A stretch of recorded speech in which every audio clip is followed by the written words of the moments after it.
মৰমৰ ছাত্ৰ ছাত্ৰীসকল, তোমালোকৰ কাৰণে খুব ভাল এটা প্ৰশ্ন আছে অসমীয়াৰ, যিটো তোমালোকৰ ৰচনা আহিব। মই ইম্পৰ্টেণ্ট ৰচনা তোমালোকক চাই দিছো।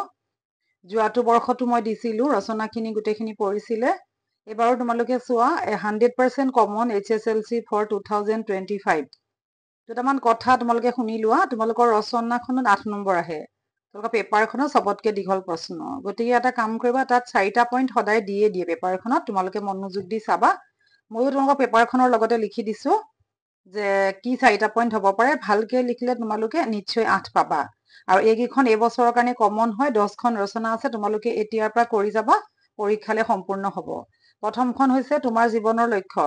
আৰম্ভণি, লক্ষ্যৰ আৱশ্যকতা, তোমাৰ লক্ষ্য আৰু ইয়াৰ কাৰণ আৰু সামৰণি। এই 4টা পইণ্ট লিখিবা। পেপাৰত দিয়ে।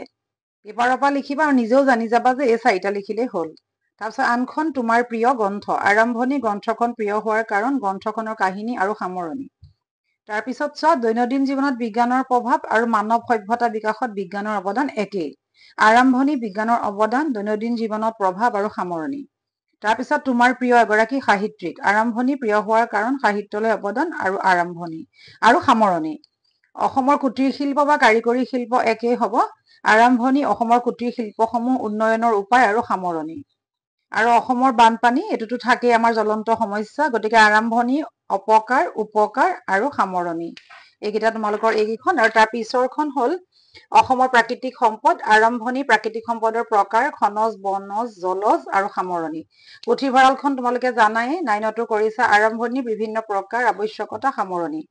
পৰিৱেশ প্ৰদূষণ, আৰম্ভণি, বায়ু প্ৰদূষণ, পানী প্ৰদূষণ, সামৰণি। নিবনুৱা সমস্যা বা জনসংখ্যা বিস্ফোৰণ আৰু ভাৰত। নিবনুৱা সমস্যা বুলি ক'লে আৰম্ভণি, নিবনুৱা সমস্যাৰ কাৰণ, নিবনুৱা সমস্যাৰ প্ৰতিকাৰ, সামৰণি।